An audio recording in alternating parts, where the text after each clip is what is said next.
I make no apology whatsoever for my stand on being a Baptist. If you take the Bible for what it says, you may not carry the name Baptist, but it will make a Baptist out of you. I'm not a Baptist because I was born into a Baptist home, because I wasn't. The closest I could tell you is I was born into a Lutheran home, if there was any religion in it at all. I was saved in a Foursquare Gospel Church. I didn't become a Baptist just because I started going to a Baptist church. I became a Baptist because I went to the Scriptures and studied some things out. I had to give up speaking in tongues.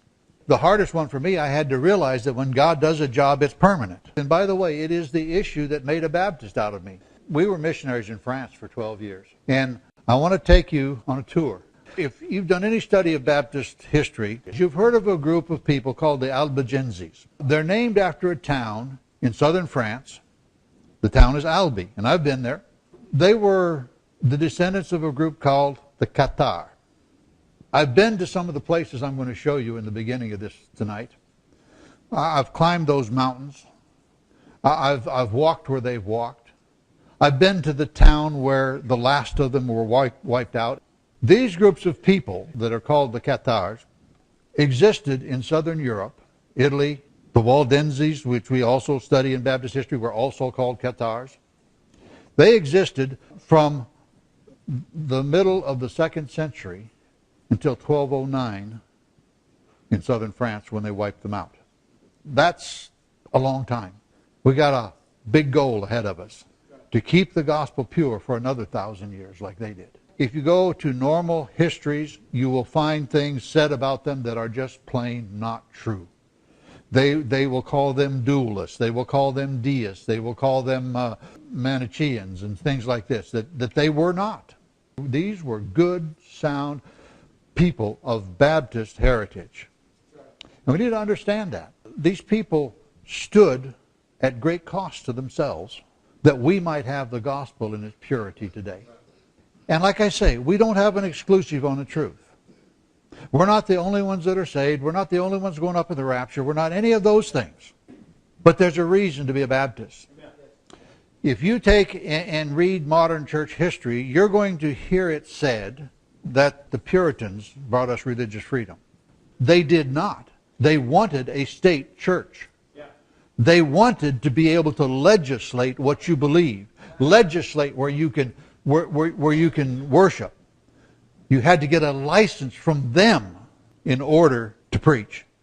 And what I want us to understand is the freedoms we have today are because of Baptists. The freedoms we're going to have tomorrow will be because of Baptists. Because if we don't stand up and fight for our freedoms, we're going to lose them. I should say we are already losing them. And I'm not here to talk about politics. The reason that the gospel has gone out so much throughout the world is because Baptists stood. You know how Baptists won people to Christ during the Dark Ages? They couldn't go out and street preach. They'd be in jail. They couldn't even hold meetings that the officials knew about, because they'd go to jail and probably die for it. They did it by living holy lives and drawing people to them. Something that is missing so much in Baptist churches. And I just would like tonight to talk to us a little bit about what it cost for us to have what we have today. I just want to take you to some of the places. Some of these I've visited and some of them I haven't. But I want you to see what it took to defend these people. This is the Chateau of Aguilar. But see, it's up on a mountain. This one doesn't look too bad. But it is up on a mountaintop. Can you imagine taking an army up that hill to take that? These were built by the Cathars to protect themselves from the armies of the Pope that came down from France and up from Spain. These are along the Pyrenees Mountains. They had castles like this. A castle, by the way, is not a palace. A castle is a fortified building. And they had these on mountain peaks from the Mediterranean to the Atlantic Ocean. You could see from one to the next, so they could signal each other back and forth. They didn't live here. They only went up there when the armies of the Pope came after them. This is Montségur. Take an army up that. I mean, with our airplanes and things and our cannons today, it's not a problem, but take an army of foot soldiers up that mountain. Take the stone up there to build it. What it cost them to build that in labor. And This is Perpetuus. This is the one I visited the most. Look at that wall you had to get up if you wanted to take that. This is Puy-le-Rhin, looking from the top. How are you going to attack that with an army? They had to do this to survive. If they hadn't done this, they'd have been wiped out a lot earlier. The city we were missionaries in is the city of Carcassonne. It's the oldest and largest walled city in Europe that's still inhabited. It has about 800 people that still live in the city. It's a tourist trap. You go in there, it's just shop after shop after shop. That city was never taken militarily for one reason, I believe. It wasn't a Cathar city, but the count there defended the Cathars. And God preserved that city, and it's still there today, beautiful city.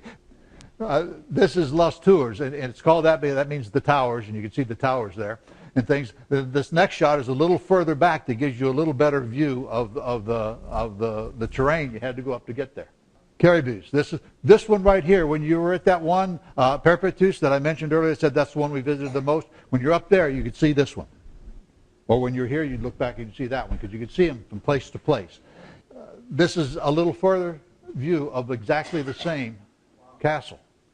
That's how they survived for 1,000 years. They had to run up the mountains all the time. This picture, if you're looking at the feel of the pictures, this one's totally different. And that's the only reason it's here. I've never been to this one, but because I like that picture so much. But now let's take a look at the same one from further back. Can you see it? It's there.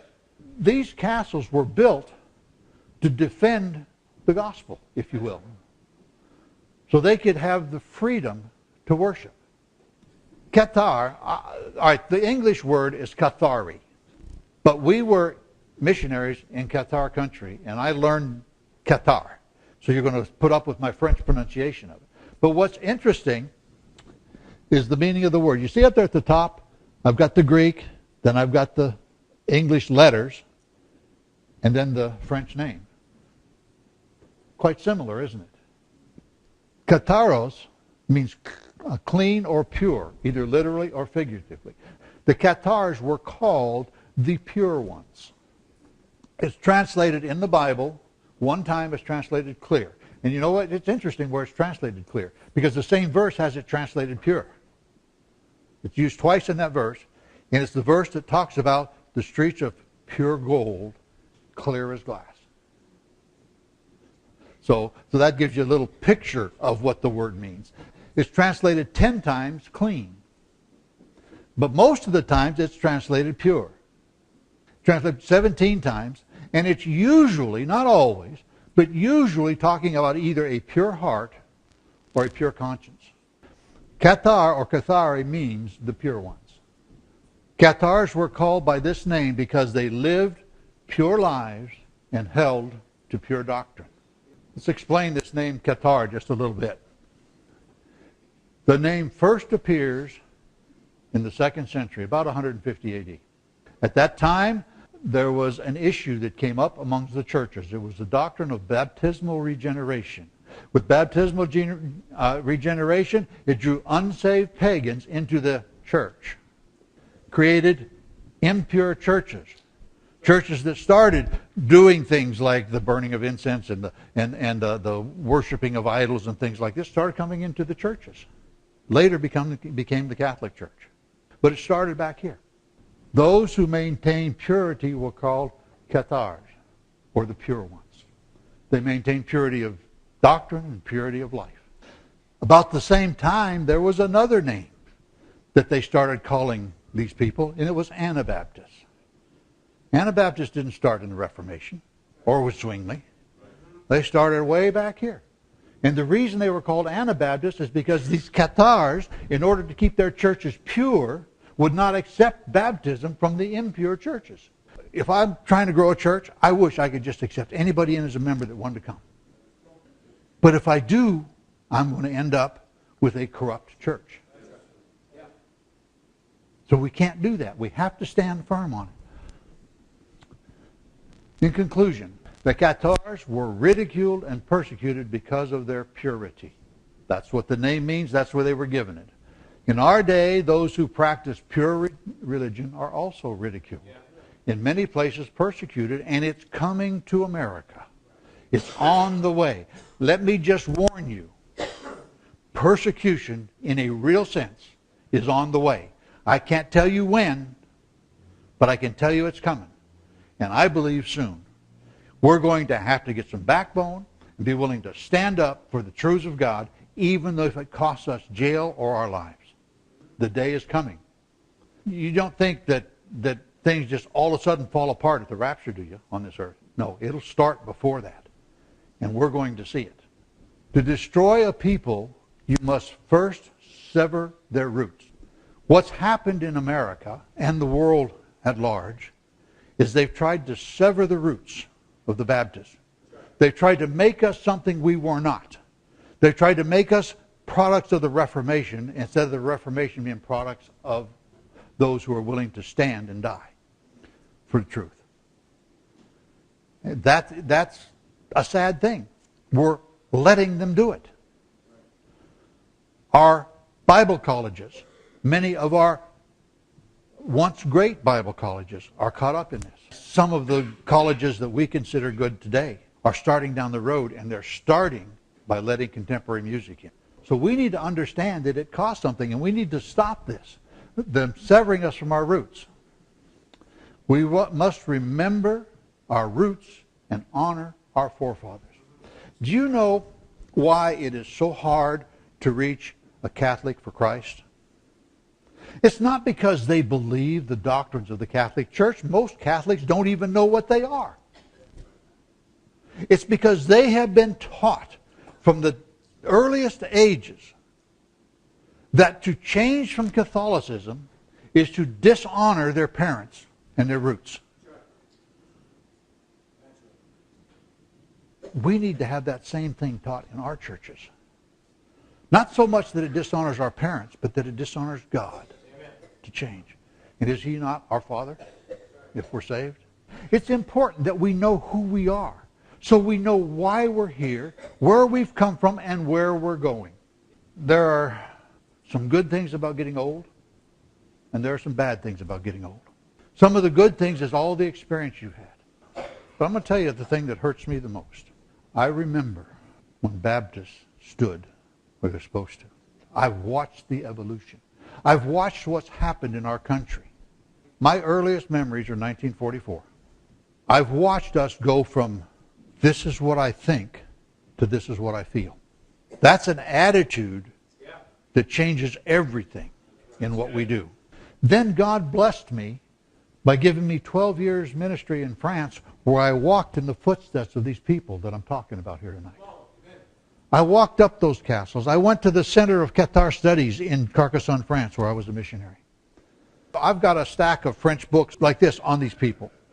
I've been to the place where in 1209, but where he brought the armies of France down and wiped them out. Now, did he kill every one of them? No. And you can still find to this day traces of them in a watered down form. But the real ones, the ones that stood strong, were wiped out in 1209, just outside of the city of Carcassonne, where I was a missionary for 12 years. Now, having been there, having watched the change, having seen how the change in our beliefs as Baptists has affected our nation and allowed the corruption that's in it to get to the point that's at. It's not alone. It's not that alone. There are a lot of other things. I'm going to tell you something, folks. It's not the politicians that are responsible for the problems. It's the people that are responsible for the problems. I've seen that. And it breaks my heart. Because I know that we have within our power as Christians to solve the problem. If my people, which are called by my name, and you know the rest of the verse, we have the power. And we won't do it. So it means something to be a Baptist. One of the biggest goals I had when I decided to leave here was to make sure that I left my successor, Brother Carter, but that's even before I knew he was going to be my successor, to make sure I left him a Baptist church. Stay a Baptist church. Amen. Don't be proud about it. You're not any better than anybody else out there. But stand strong, because you see, you will lift up the others if you stand strong. Amen. There's an old Chinese proverb. It says, water floats a boat, water sinks a boat. Just depends on whether it's inside or outside. Keep the world outside, you'll be lifted up. Let the world in and you'll sink.